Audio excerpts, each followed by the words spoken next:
Bon, je prends un peu ici. Arsène.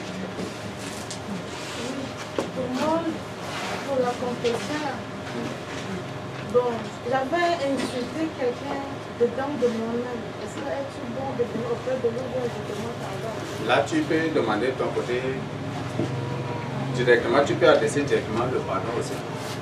Mais il faut libérer, demander au Seigneur de doter la personne de ton cœur et de toutes de mauvaises pensées contre la personne de toi aussi. D'accord. Et de Dieu, je me rappelle bien, ma mère a de l'argent, c'était il y a cela 5 ans déjà.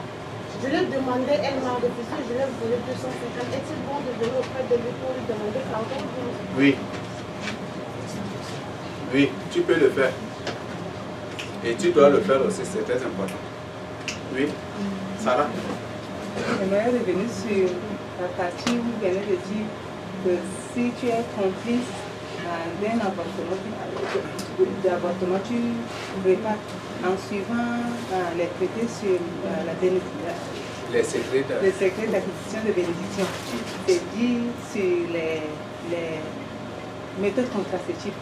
C'est un avortement moderne. Et si tu as conseillé ça à une personne, tu dois demander pardon à la personne. Mais tel que nous qui avons conseillé à l'hôpital, et c'est avec tas de groupes de personnes qui sont réparties à la maison, on ne peut pas... Donc, la confession doit être faite en public aussi. Là, j'ai saisi cette conversation pour demander pardon au Seigneur. J'ai eu à conseiller ces femmes et des groupes de personnes de prendre des méthodes contraceptives. Donc, je demande vraiment sincère pardon au Seigneur et pour ces sangs innocents que j'ai eu à verser à travers mes pensées. Beaucoup de gens ont eu à prendre nos conseils en pratique. Mes conseils en pratique, donc je demande au Seigneur de me pardonner et de briser les liens de ce sang innocent sur moi. Je confesse sincèrement ce pardon au nom de Jésus. Amen. Oui, maman. Maman, bienvenue. Je disais par rapport à la confession, pour ceux qui nous persécutent, comment on va faire? J'ai déjà répondu non. Si en te persécutant, tu ne les as pas offensés, il n'y a pas de problème. Mais si toi tu as répondu maladroitement, ou peut-être tu as réagi aussi négativement, c'est là, dans ce cas, tu peux leur demander pardon. Par exemple, hier, mon grand frère m'a appelé de Cotonou. Parce que là, j'attends celui d'Amérique va appeler aussi. Il a dit, sors de cette église rapidement. Sors de cette église. Parce que j'ai appris que tu as maigri et que tout. Il a dit beaucoup de choses. Et par la suite, bon, j'ai dit, s'il a la Bible, il n'a qu'à lire Osée 4:6. Et bon, par la suite, il y a beaucoup de choses qu'il a dit d'abord et puis je l'ai amené à comprendre. Et j'ai su que tout ce que je suis en train de dire là, ça ne l'arrange pas. Donc après, c'est la maman maintenant qui prend le téléphone. Il dit que non, elle ne me demande pas de sortir de l'église parce que je ne suis pas devant la bouteille, la bière. Donc ce n'est pas un problème, mais si je sais que là où je vais, ça va m'arranger, mais qu'elle me demande de manger. Et le grand revient encore, il prend le téléphone entre les mains de maman. Il commence encore. Mais je rends grâce à Dieu de ce que je ne suis pas fâchée. Parce que j'ai dit que j'ai déjà 50 ans. Et tout ce que moi je vois que l'Esprit de Dieu me convainc de faire, c'est ce que je vais faire. Mais il a beau parler hier. Quoi. Et je disais, là prochainement, il va encore appeler pour dire des choses comme ça. C'est pourquoi, ça fait longtemps que je ne décroche pas leur appel. Je ne les appelle pas à cause de ces choses. Et maintenant, ceux qui leur disent que c'est que là où je suis entré là, je suis entré dans une secte, ils sont là ici. C'est ma cadette et mon cadet. Maintenant, c'est eux qui font le tour et puis ils m'appellent. Maintenant, quel sera le sort de ceux d'ici qui envoient et puis je reçois tout ça là? Comment je vais faire? Tu n'es pas obligé de répondre ni de réagir. Donc, essaie de leur faire leur tour. Mais pourtant, il faut te concentrer sur ce que tu dois faire pour ton salut. Si tu as partagé le message avec eux et qu'ils ont refusé, leur sens, c'est sur leur propre tête. Oui. Ok, j'ai deux questions à poser. La première question est, lors des portes de l'étau de décembre, on nous a demandé pour la confession des péchés de sang. Il fallait écrire tous les noms que tu as, pour la restitution, il fallait écrire le nom de la personne, de la victime, et puis prier, briser, et puis brûler. C'est ce qu'on a fait. Est-ce que dans ce cas-là, il faut encore revenir et puis demander encore pardon ou bien est-ce que je voudrais savoir. La deuxième question est que, voilà, est-ce que il faut confesser un péché? Il y a parfois où on fait la confession, on oublie, et après on se rend compte que voilà, on refait encore la confession. Peut-être que l'autre, la scène, ça va bien le faire. Est-ce que ce n'est pas vraiment condamnable devant Dieu? Par exemple, tu fais une confession et puis tu oublies encore, tu viens, tu le fais encore. Est-ce que ce n'est pas condamnable devant Dieu? Ok. Je crois qu'il y a une partie ici qui est consacrée aussi à cela. Il y a un point qui parle de cela. Confesser les mêmes choses au Seigneur. Au Seigneur, c'est des choses que le Seigneur, ça c'est des confessions qui ne sont pas agréables au Seigneur. Quand tu confesses tes péchés, si réellement tu es sincère, si réellement tu es sérieux, si c'est la vérité que tu dis et que toi-même tu doutes Dieu pardon, je crois que là, tu es en train de perdre ton temps aussi. Donc là, il y a une partie sur ça aussi que nous allons voir. C'est bon? Par rapport à ta question, ok, voilà, ça c'est ce qu'on appelle la doctrine humaine, parce que nulle part dans la Bible, il est dit qu'il faut rédiger que nous devons rédiger nos péchés pour brûler. Ça, le Seigneur ne nous a pas recommandé. Mais il nous dit ce que le Seigneur a dit. Si ton frère a péché contre toi, va auprès de lui. C'est ce qu'il nous a dit. Jacques 5, verset 16 nous dit confessez donc vos péchés les uns aux autres. Et nous allons découvrir l'importance aussi de confesser ses péchés en public. C'est ce que nous allons découvrir aussi par la suite. Donc, ça c'est très important. Ce qui nous intéresse beaucoup chez Daniel, c'est qu'il a reçu le don d'intercession. Le Seigneur communique des sujets de prière. Donc ce qui m'intéresse beaucoup, comme c'est son don d'intercession, le Seigneur lui communique des sujets de prière essentiels qui m'intéresse à elle. Mais elle n'a pas reçu un don d'enseignement en tant que tel. C'est seulement si elle avait vérifié cela à la lumière de la parole de Dieu, vous allez tout découvrir aussi. Oui. Demander pardon aux gens dont on a été complice de mal. Je prends l'exemple sur moi-même. Dans les années 2008, j'avais géré un magasin pharmaceutique d'un oncle. Dans ce magasin, il y a des produits pour également des appartements. Lui-même, il administrait des produits pour son apporter. Et quand moi j'étais là, il y a des sages-femmes qui venaient acheter avec moi ces produits. Je savais bien que ça c'est des produits pour les appartements, mais je les vendais quand même. Et dans ce cas, que dois-je faire?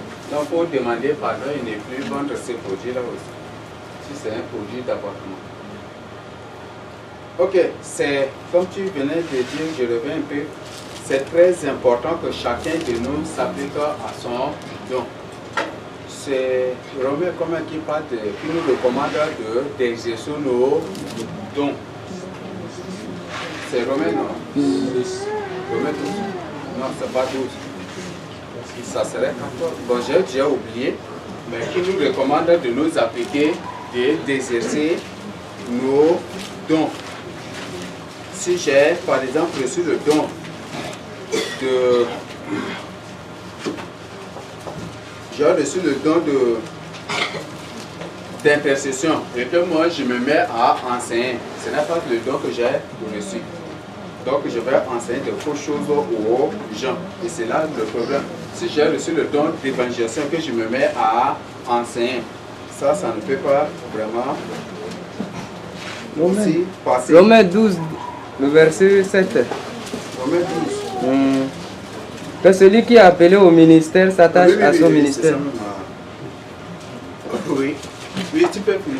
Ah, ok. Que celui qui est appelé au ministère s'attache à son ministère. Que celui qui est enseignant s'attache à son enseignement. Et que celui qui exhorte est appelé à l'exhortation, exhorte. Et que celui qui donne le fasse avec libéralité. Et que celui qui préside le fasse avec zèle. Que celui qui pratique la miséricorde le fasse avec joie. Donc c'est ce que la Bible nous dit. Si le Seigneur révèle toujours dans la vision que j'enseigne la parole de Dieu, que Daniela enseigne la parole de Dieu, que ça c'est un don d'enseignement que nous avons reçu. Si le Seigneur révèle que dans la vision, j'ignore enseigner sur tel thème, et le thème est précisé, donc le Seigneur sait bien que lui peut vraiment présenter ces thèmes-là de manière efficace et de manière vraiment à toucher chacun de nous. Donc nous avons chacun un don. Et si tu as reçu le don d'intercession et tu te mets à enseigner, là tu es en train de faire autre chose, tu es en train de gâter ce que tu as reçu. C'est ça le problème de beaucoup de gens. Une personne qui a reçu le don de vision, c'est un don de vision qu'il a reçu, mais il va s'élever aussi pour enseigner. Mais si tu n'as pas reçu vraiment ce don-là, ça va être compliqué pour toi. Une personne qui parle seulement en langue, et il dit que voilà, lui, comme il parle en langue, il doit être aussi pasteur, ou il doit aussi ouvrir une église. Et là, c'est ça le problème d'aujourd'hui. C'est à cause de ça qu'on a des milliards et des milliards de doctrines qui ne sont rien que des doctrines humaines. Il n'y a rien à voir avec la parole de Dieu. Je ne sais pas si ça c'est mentionné dans la Bible que nous devons écrire nos péchés aussi dans les papiers pour brûler. C'est la question que je me pose. Donc chacun doit exercer son don à la lumière de ce que nous venons de lire dans Romains 12, du verset 7 à 9. C'est à 9, non? Ok.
Moi, concernant la maman qui a parlé là-bas, La maman? de là-bas, je voulais appeler pour ça. Elle a dit, ses frères qui ont l'appelé de loin pour qu'elle ait appris le faire ceci. Pour moi, le pas passé, selon confession, le pas passé, c'est mon grand frère qui venait souvent pour évangéliser. Et moi aussi, j'étais à ce temps. Donc, moi, je lui dis, comme il y a dans comme ça. Il est dit que soyons fermes à ce qui doit venir demain, puisqu'il y aura beaucoup de faux prophètes qui vont venir. Soyez fermes. Donc cette parole-là, j'ai pris ça pour beaucoup travailler. Et une fois là, moi je me suis mis à prier dans la nuit. J'ai dit c'est vrai, c'est ta voix, c'est toi qui es dit. Donc soyez fermes. Mon grand frère, il me dit ça. Moi je ne crois pas à une personne ni je me prosterne devant un idole. Donc s'il me dit que nous Badoum là, c'est pas au niveau de. Entre-temps, je ne connaissais pas votre nom. Comment ça s'appelle le PM. Donc j'ai dit, si c'est au nom de nous Badoum là, je ne peux pas confesser. Je ne connais pas nous Badoum, mais je connais mon Seigneur Jésus-Christ que j'ai confessé mes péchés près de lui. Donc c'est pourquoi. Concernant la confession, là, quand tu as péché contre quelqu'un, peut-être inconsciemment ou consciemment, tu peux demander pardon. Donc, je peux dire que c'était inconsciemment que je ne savais pas bon. Donc, c'est le mot que j'ai prononcé. Je peux aussi dire pardon au public. Donc, je demande pardon à cela. C'est qu'il m'ouvre, le Seigneur Jésus-Christ ouvre la route pour moi. Ok, d'accord. Merci beaucoup. Donc, ce sont des conseils que le frère a partagés avec nous. Nous allons avancer. Confesser de manière superficielle ou partielle ses péchés. Là, c'est très clair, je crois que c'est clair. Je donne un exemple. Par exemple, tu as été chez un marabout. Il t'a lavé, il t'a donné des choses à manger, peut-être même il a couché avec toi, on ne sait pas. Et tu reviens, après tu te lèves, tu dis, je demande au Seigneur de me pardonner parce que j'ai été chez un marabout. Et tu t'arrêtes là, net et c'est fini. Est-ce que ça c'est vraiment une confession? Donc il faut, quand tu confesses un péché, certains péchés, il faut approfondir tout ce que tu as subi, tout ce que tu as fait, il faut le présenter. Mais si toi tu restes là de manière superficielle, tu restes là, tu dis pour généraliser que voilà, tu as été chez un marabout et que le Seigneur te pardonne, que Dieu me pardonne et je vous prends comme témoin, là ce n'est même pas une confession. Les liens, les choses, les vraies choses ne sont pas encore confessées, ne sont pas encore révélées ici. Tu es parti pour le consulter pour quoi? Pour avoir quoi? Pour trouver quoi? Et qu'est-ce qu'il t'a fait? Quels sont les produits qu'il t'a donné? Qu'est-ce qu'il t'a fait subir?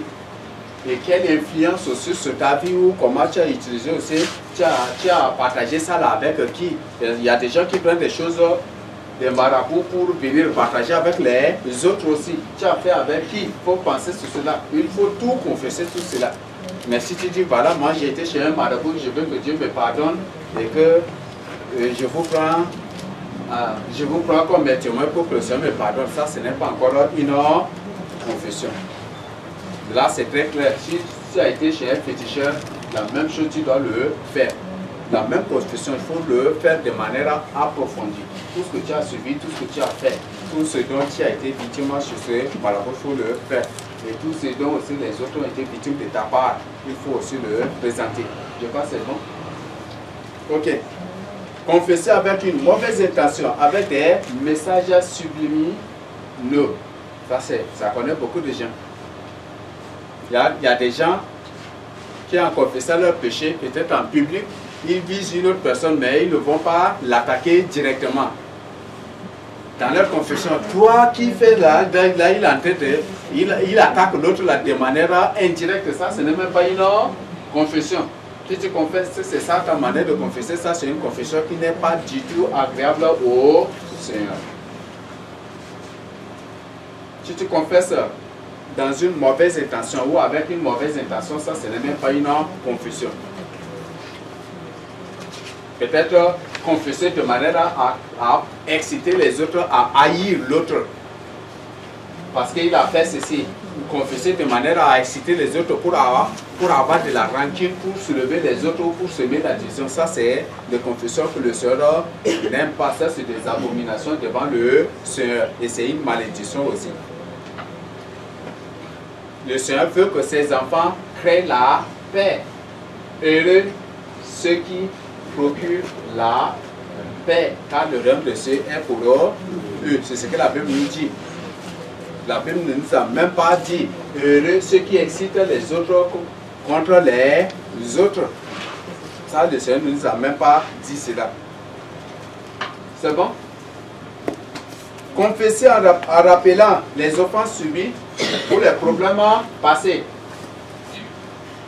Peut-être il se lève, il dit, je demande au Seigneur de me pardonner, parce que la même personne là, peut-être il vient auprès de toi, il dit, je demande que tu me pardonnes, mais la fois passée, tu m'as offensé comme ça, tu m'as demandé pardon. J'ai mis à côté. Et encore, tu as remis la même chose, et tu es revenu.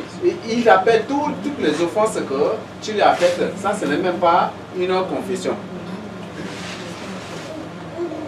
Donc, si tu confesses tes péchés, tout en rappelant les offenses que tu as subies précédemment de la part de la même personne, ça, ce n'est même pas une confession. Donc, si les offenses subies avant là, si tu n'as pas pardonné, c'est que ce que tu es en train de faire même là, tu ne vas même pas aussi pardonner, tu ne vas même dans les mêmes choses, tu vas retomber. Donc, ça, c'est autre chose, c'est des passe-temps inutiles. C'est ce qu'on appelle la religion. Dieu n'est pas une religion. La religion, c'est la routine, donc faisons parce que les autres le font. Mais nous faisons pour être sauvés. Dieu ne se trouve pas dans la routine. Oui.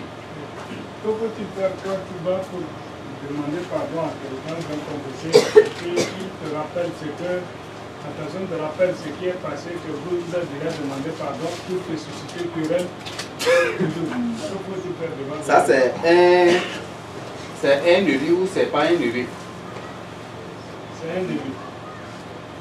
Oui, celle-là c'est très important. Quand tu arrives avant d'aller auprès d'une personne qui ne connaît pas Dieu, ou une personne qui n'a pas accepté le message de la sainteté, avant d'aller auprès d'elle pour partager, pour lui demander pardon, il faut que tu la présentes d'abord au Seigneur.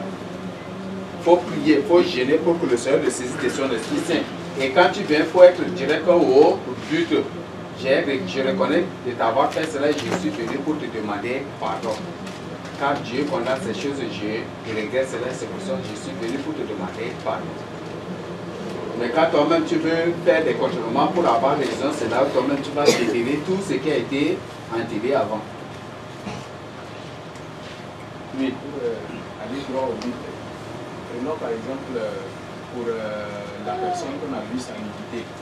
Et pour le faire comprendre, est-ce qu'on est obligé de vraiment dire que ce jour-là, dans telle date, ce jour-là, je me suis caché dans la chambre pour pouvoir soit sur l'arbre, pour voir ta nudité, pour le préciser, pour amener à comprendre, pour dire d'une manière directe, j'ai vu ta nudité, pardonne-moi. Ok. Mais là, ça, c'est un contexte bien défini. Là, pour ça, il n'y a pas de problème. Tu peux dire directement, maman, je regrette, quand j'étais enfant, j'ai vu ta nudité à maintes reprises. Quand tu te lavais ou quand tu faisais ça, tu peux lui demander directement pardon. Ou si c'est à une tante ou à un oncle ou au papa, c'est la même chose qu'il faut faire. Mais il ne faut pas continuer, voilà, comme... Papa, tu sais, quand on était enfant là, c'est toujours comme ça, on se comportait. Donc j'ai vu ta vie, ça c'est autre chose. Et si c'est la manière de procéder pour demander pardon, c'est autre chose. Oui. Si c'est dans le rêve. Dans le rêve, tu vois la nudité de ton papa. Mais ça c'est autre chose, ça, le rêve. Si tu le vois, lui, dans le rêve, ça explique autre chose aussi. C'est ce que tu as vu physiquement, ce que tu as fait physiquement pour le Seigneur. Si c'est dans le rêve, le Seigneur te rappelle que tu as vu la nudité de cette personne-là, il faut confesser. Mais si physiquement tu ne reconnais pas avoir découvert la nudité, si dans le rêve tu ne te Si après le rêve, tu ne te rappelles pas, tu ne te souviens pas, tu ne reconnais pas avoir découvert la nudité de telle personne, c'est que ça explique autre chose aussi, la vie de la personne. Ok, il n'y a pas autre chose. Confesser quelque chose commise sur laquelle on ne va pas pardonner aux autres. Confesser quelque chose qu'on a commise sur laquelle on ne veut pas pardonner aux autres. Le Seigneur ne va jamais du tout te pardonner. Ce que vous ne voulez pas que les hommes fassent pour vous, ne faites pas de même pour eux. C'est ce que la Bible nous dit. C'est ça, non? Si par exemple tu ne veux pas qu'on te mente, il ne faut pas aussi mentir. Si tu ne veux pas pardonner ceux qui te mentent, il ne faut pas aussi demander pardon aussi sur tes péchés de mensonge. Si tu ne veux pas qu'on te vole, il ne faut pas aussi voler l'autre. Mais si tu ne veux pas pardonner celui qui t'a volé, il ne faut pas aussi demander pardon au Seigneur sur le péché de vol que tu as commis. Là, jamais du tout.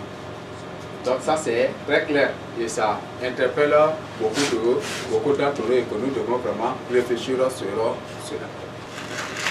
Confesser juste pour se voir dans l'assemblée. Oui, il y a beaucoup de gens qui se lèvent juste pour confesser des futilités, juste pour se faire voir par les autres. Ça, ce n'est même pas des confessions. Parce que l'autre s'est levé, moi aussi je dois me lever parce que j'ai porté un beau habit aujourd'hui. Donc je dois me lever aussi pour que l'assemblée me voie. Ça, c'est même pas une confession. C'est bon? Confesser de manière à exciter ou à inciter l'assemblée. Par exemple, en l'envie sexuelle, à la haine, à la colère, à la rancune ou au rejet de l'autre. Ça, c'est des choses que le Seigneur condamne. C'est par exemple, une soeur se lève, voilà, j'ai été sur mon copain, il m'a caressé, il m'a fait ceci, il se lève, il confesse de manière à vous exciter au sexe. Ça, ce n'est même pas une confession.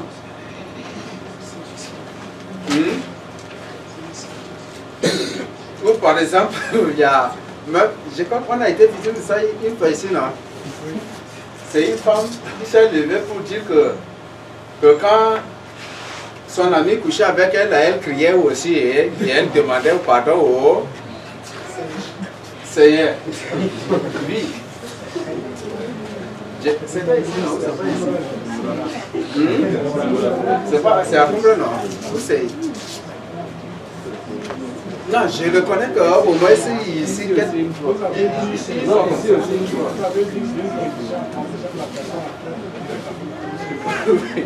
ok, donc il y a ces genres de confessions. Donc ils ne sont rien que des excitations à d'autres choses.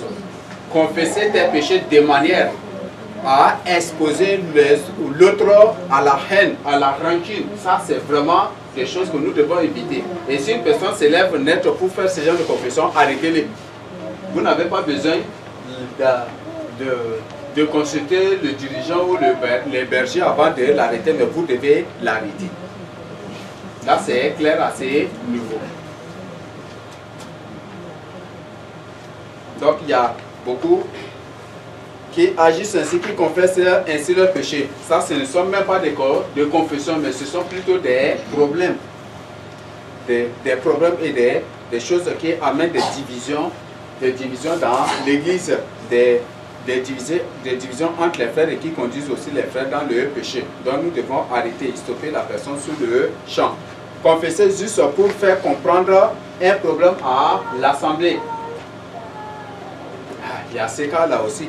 Il y a des gens qui confessent leur péché pour faire comprendre un problème à l'assemblée. Ils se lèvent, peut-être il a un problème à la maison avec telle personne, il se lève juste pour confesser et il dit, c'est juste une information qu'il vous donne, mais il met diaboliquement sous le dos de confession. Ça, ce n'est même pas une confession. Est-ce que c'est compris? Ok, là c'est clair, assez nouveau. Donc s'il y a un problème, si tu fais face à un problème, il faut juste informer. Tu peux partager avec nous sous forme de sujet de prière. Mais il ne faut pas dire que c'est une confession. Confesser pour glorifier, pour honorer et pour élever une personne. Ça, nous ne devons point faire cela. Nous ne devons point du tout faire cela. Donc, confesser, faire peut-être confesser en public et de manière diabolique pour élever, pour honorer, pour glorifier une personne, là, ce n'est pas vraiment bon à faire. Donc, je crois que c'est clair et beaucoup le font aussi sans le savoir. Et c'est une interpellation aujourd'hui. Confesser ce qui a été déjà confessé. Tu as commis un tel péché que tu as déjà confessé, tu reviens sur les mêmes choses là aujourd'hui, demain, lendemain et continuellement. Ou peut-être chaque année là, tu confesses les mêmes choses. Ça, c'est des confessions qui ne sont que des abominations devant le Seigneur. Donc si tu as confessé une fois de tout ton cœur, c'est fini et c'est bon aussi. Si par exemple tu as confessé un péché et que tout le jour tu sens toujours le fardeau, le poids de ce péché-là sur toi, c'est que tu as mal à confesser et tu as besoin de chercher des orientations. Tu as besoin des orientations. Et les orientations, tu peux t'approcher des frères mûrs dans la foi ou peut-être auprès des bergers pour avoir cette orientation, pour te décharger de ce joug, de ce poids. Confesser pour le plaisir de confesser. Confesser par imitation, sans l'intervention du Saint-Esprit. C'est lorsque le Saint-Esprit te convainc qu'il faut t'élever pour confesser. Il ne faut pas t'élever comme ça parce que l'autre s'est élevé aussi pour le faire. Non. La Bible nous dit que c'est le Saint-Esprit qui nous convaincra du péché. Ce n'est pas toi qui vas te convaincre du péché, c'est le Saint-Esprit qui nous convaincra du péché. Et c'est ça la mission, le rôle de l'Esprit Saint dans notre vie. C'est ça sa mission. Peut-être en allant pour commettre péché, l'Esprit va te faire trembler, il ne va jamais du tout te laisser libre, tu vas être triste. C'est ça la manifestation de l'Esprit Saint, pour te faire comprendre que ce que tu vas faire c'est mauvais. Dieu condamne ces choses-là. Et si tu commets, l'Esprit Saint ne va jamais du tout te laisser tranquille.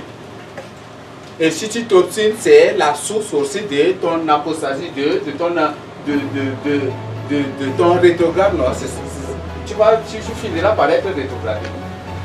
Donc, il faut te laisser convaincre par le Saint-Esprit, mais pas par tes émotions, ni par tes sentiments, ni par toi-même, ni par ton intellectualisme, mais par le Saint-Esprit. Le Seigneur Jésus-Christ a dit que c'est le Saint-Esprit qui nous convaincra du péché. Là, le sera bien précisé déjà.